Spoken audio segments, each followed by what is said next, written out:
If you asked me what the sound of hope was, would say it's the sound of a plastic cube spinning endlessly. To me, that small sound fills the silence that would otherwise be deafening. My son, Ethan, is 10 years old and on the autism spectrum. He doesn't speak. Well, he doesn't speak like most people. Ethan has his own vocabulary, gestures, glances, and the soothing sound of that cube in his hands. This is how he communicates with the world. I am Sarah Miller, a single mother and elementary school teacher. My life revolves around teaching other children how to read, write, and communicate. But at home, my biggest challenge is helping Ethan connect with a world that often seems indifferent to his needs. That morning, as usual, I woke up before dawn. The smell of freshly brewed coffee filled the kitchen as I prepared Ethan's breakfast, waffles with peanut butter, just the way he likes it. He was sitting at the table, spinning his cube and occasionally gazing out the window. "Good morning, Ethan," I said with a smile, placing the plate in front of him. He didn't respond, but gave a slight nod. It was his way of saying he was present. After dropping him off at school, I headed to my job. Teaching children is my passion, but it's also a constant reminder of what Ethan still can't do. During the reading lesson, I watched one of my students, Emily, raise her hand to read aloud. The ease with which she expressed herself made me wonder what it would be like to hear Ethan reading a book. These small reflections were common, but they still hurt. In the afternoon, I received a call from Ethan's school. "Sarah," began the voice of the coordinator, already familiar. Ethan had a meltdown in the hallway. He was trying to grab a book from another student but couldn't explain what he wanted. "You need to come pick him up." My heart sank. I arrived at the school and found Ethan sitting in the corner of the resource room, still holding his cube. When he saw me, he stood up and ran to me, grabbing my hand. On the way home, I drove in silence, watching him in the rearview mirror. He was calm now, but the weight of the day was written on my face. That night, as I put him to bed, I made a silent promise. "I'll find a way, Ethan. Something that works." With Ethan finally asleep, I sat on the living room couch with my laptop. The glow of the screen lit up the room as my hands navigated websites and forums promising solutions for children with autism. It wasn't the first time I'd done this. In fact, it had almost become a ritual. But that night, I was determined to find something different. That's when I came across an article titled, "ConnectAI, Revolutionizing Communication for Individuals on the Autism Spectrum." The title caught my attention immediately. I read about Dr. Alex Carter, the creator of the technology, and how he developed a program that used artificial intelligence to help people on the spectrum interpret emotions and communicate more clearly. The article shared stories from families who had used the tool. One mother spoke about how her son was finally able to say he was scared for the first time in years. Another mentioned how her daughter began interacting more at school. Each story felt like a glimpse of hope I couldn't ignore. At the bottom of the page, there was a link to contact the lab. I took a deep breath and wrote a simple message. "I'm Sarah Miller, mother of Ethan, a 10-year-old autistic boy. He struggles to communicate, and I am desperate to find something that can help him. I read about ConnectAI and would like to know more. Please help us." I sent the message and closed the laptop, not expecting much. The next day, I woke up to a reply. It was from Dr. Alex Carter himself. "Sarah, thank you for sharing Ethan's story. ConnectAI was designed to help children just like him. We can schedule a call to discuss how to integrate it into your daily life." Hours later, we were on the phone. Alex was warm, and his passion for the technology he created was evident. He explained that ConnectAI used advanced algorithms to analyze facial expressions, gestures, and behavioral patterns, translating everything into insights that could help parents and therapists. "Sarah," he said, "ConnectAI isn't a cure, but it can be a powerful tool to open doors that once seemed closed. If you'd like, I can send the instructions to set up the program on a tablet. Do you think this could work for Ethan?" I asked, my voice hesitant. "I can't promise miracles, but I believe that with dedication, it can make a significant difference," he replied. With Alex's help, I set up the tablet that very night. The program was ready, but there was one barrier I still had to face: how to convince Ethan to use it. He had always been resistant to change, and for him, the tablet was just another shiny screen. As he played with his cube on the couch, I placed the tablet in front of us and opened the program. "Look, Ethan," I said, trying to sound casual. I tapped on one of the facial expressions displayed on the screen, and the program responded with a friendly voice, "Happy." He looked at the tablet, then at me, and went back to spinning his cube. My heart sank. Maybe it was too soon. Maybe this would be just another attempt that ended in frustration.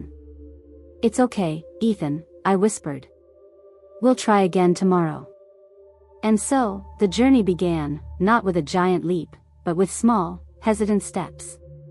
Convincing Ethan to interact with ConnectAI was like trying to open a door that seemed jammed. For days, he ignored the tablet. At first, it didn't seem different from any other device.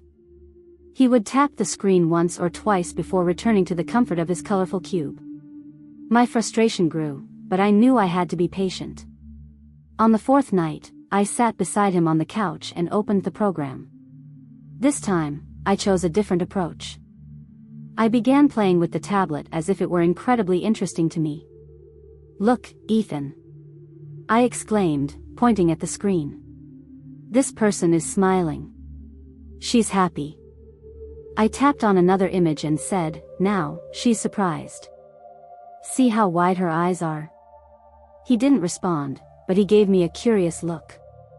For a moment, I thought I had caught his attention, but he soon returned to the cube. Still, it was a start.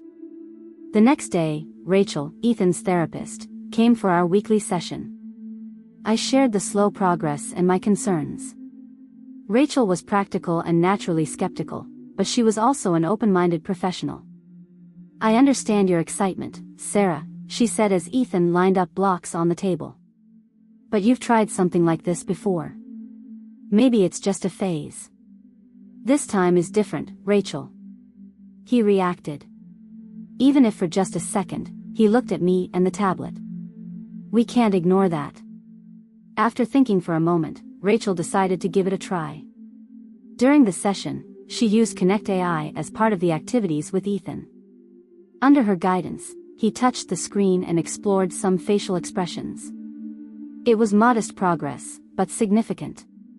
"You may be right," Rachel admitted. "This might be more than just a phase." In the following days, Ethan began interacting more frequently with the tablet. He pointed to specific images, like a sad or happy face, and watched intently as the program responded. Every small step was a victory for both of us. That week, Ethan did something unexpected. During dinner, he touched the tablet and selected an image of a face with a frustrated expression. When the word "frustrated" appeared, he looked directly at me. "Are you frustrated, Ethan?" I asked, almost whispering. He nodded affirmatively and continued eating. It was the first time he managed to share something about how he was feeling, even if indirectly. I held back tears as I continued the meal, pretending it wasn't a monumental moment. But inside, I was ecstatic. The following week, I shared Ethan's progress with his teacher, Mrs. Hayes. I hoped she would show enthusiasm, but her reaction was quite different. "Sarah, this is interesting, but we're concerned about device dependency," she said, crossing her arms as we spoke in the teacher's lounge. "These children need to learn social skills, not interact with a machine." I was speechless for a moment. I tried to explain that the tablet was a tool, not a substitute for human interaction. But it seemed that, to her, I was making a mistake. In the school parking lot, some mothers gave me questioning looks. I had casually mentioned ConnectAI in a parent group, and now I realized that not everyone shared my enthusiasm. One of them, Laura, approached and said, "I think it's great that you're trying something new, but don't you think too much technology could make things worse?" I smiled politely, but inside, I felt exhausted. How could I explain to them that this wasn't an easy choice, that every decision came with doubts and hopes? Rachel, on the other hand, was becoming more involved. During one session, she told me, "Resistance is normal, Sarah. It's easier to criticize something new than to understand how it might help." However, the biggest obstacle came in the form of a letter from the school. The use of the tablet in Ethan's classes had been questioned, and the administration suggested he only use it outside school hours. It devastated me. How could they limit something that was clearly helping my son? I called Dr. Alex, who listened attentively as I vented. "Sarah, I know it's hard, but changes like this always face resistance. We need to show them what this technology can do. Have you thought about organizing a demonstration?" The idea seemed bold, but it was exactly what we needed. I began planning an event where Ethan could showcase his progress with ConnectAI. I invited teachers, parents, and the school's administrative team. My goal was simple: to prove that this tool was more than just a machine. It was a chance for my son and so many other children. Meanwhile, at home, Ethan continued to surprise me. One night, he used the tablet to show me that he wanted to play instead of sleep. It was the first time he had expressed such a clear desire. I smiled and played with him for another half hour, feeling that moment was as important as any life lesson. The battle was just beginning, but for the first time, I felt I wasn't alone. The days leading up to the demonstration were a mix of nervousness and hope. Organizing the event while caring for Ethan and working was exhausting, but every time he used the tablet to express something new, my motivation was renewed. The idea of showing his progress to the school and other parents gave me the strength to keep going. On the morning of the event, the school's community hall was set up with simple chairs and a table where Ethan's tablet was placed. Rachel arrived early to help, bringing charts and data about Ethan's progress. Dr. Alex also showed up, bringing samples of the program for participants to explore after the presentation. Before starting, I sat next to Ethan, who was holding his cube, observing the surroundings with curiosity. "Are you ready, champ?" I asked. He didn't respond but placed the cube on the table and put one hand on the tablet, as if he knew it was important. I stepped up to the small improvised stage, nervousness taking over me.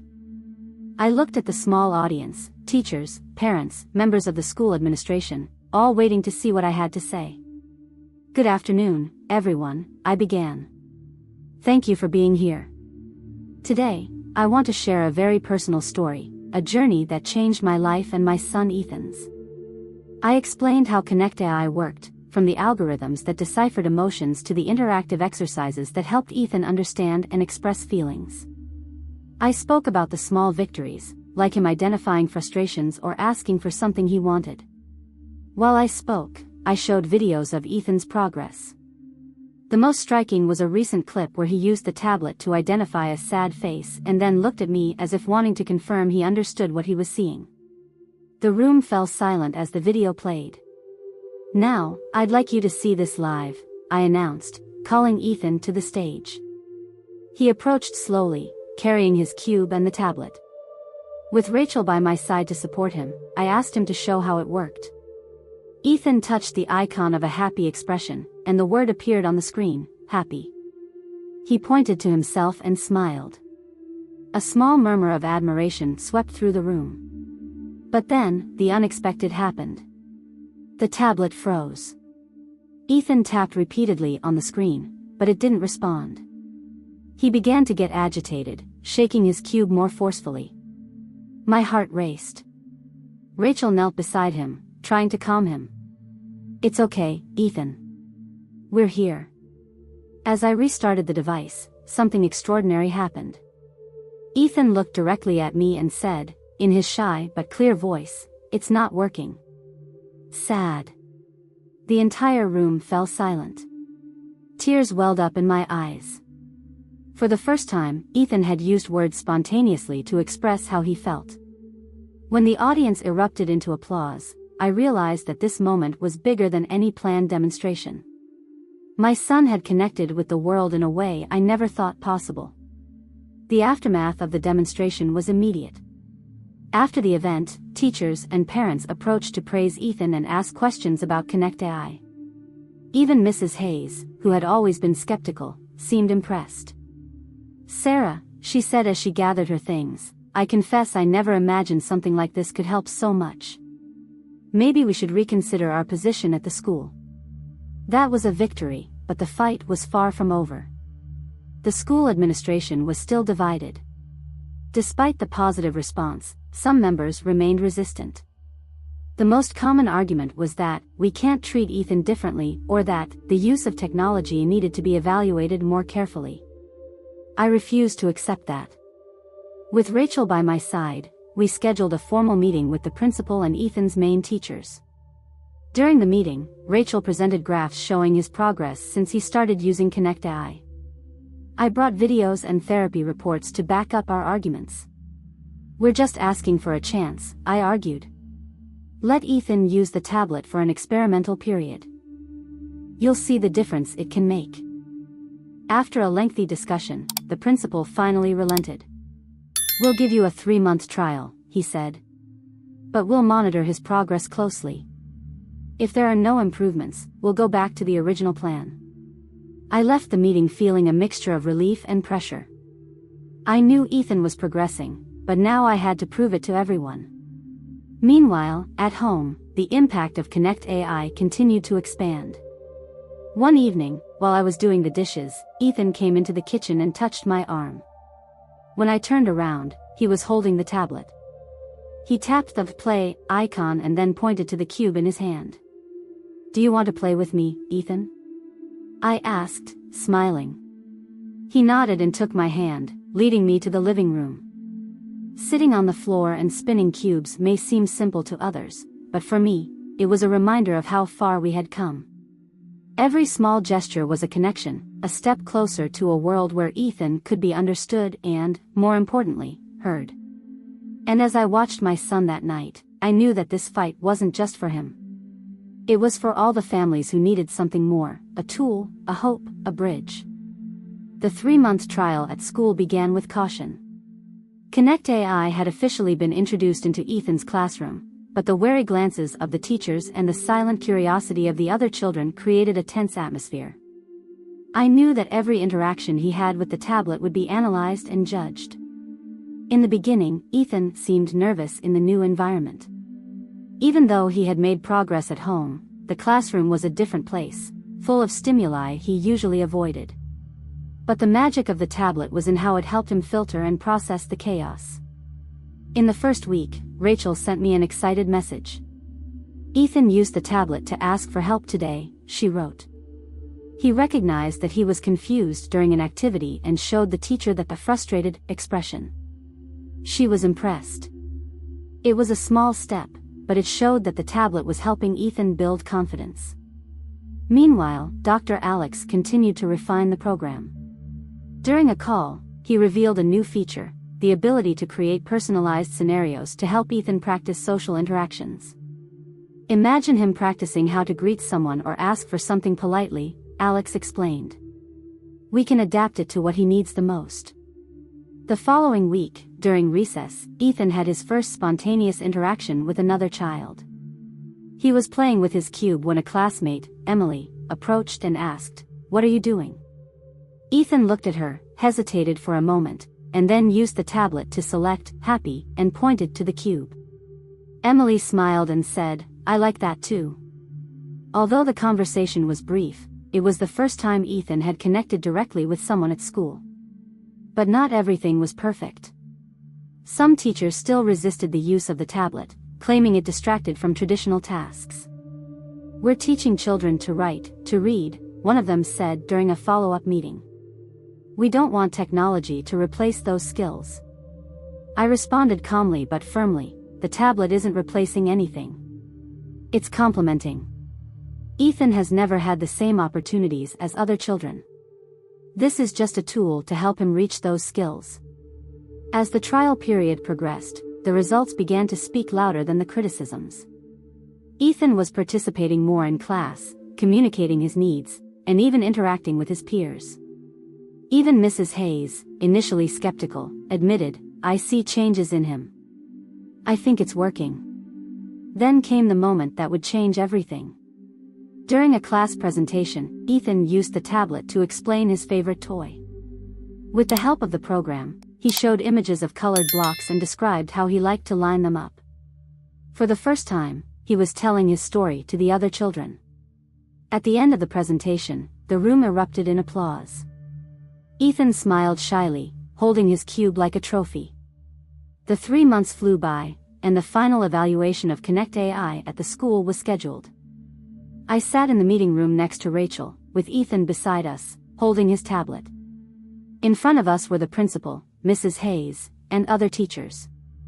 "Sarah," began the principal, "we've carefully analyzed the impact of the tablet on Ethan's routine. What we've seen is impressive." My heart raced as he continued. "He has made more progress in 3 months than we expected in a year. We see this as a sign that ConnectAI could be a valuable tool not just for Ethan, but potentially for other children as well." I nearly cried. The tablet had officially been accepted as part of Ethan's educational plan, and the impact of that decision was immense. Back home that night, Ethan was sitting on the couch, playing with the tablet. He selected the happy expression and pointed to me. "Happy, Mommy," he said, his voice soft but confident. "I'm happy too, Ethan," I replied, hugging him tightly. In the following months, ConnectAI began to gain attention in the community. Rachel decided to organize meetings with other parents to share how the tool had helped Ethan. During one of these meetings, a mother named Julia, whose son was also on the spectrum, approached me. "I used to think these things were just advertising," she confessed.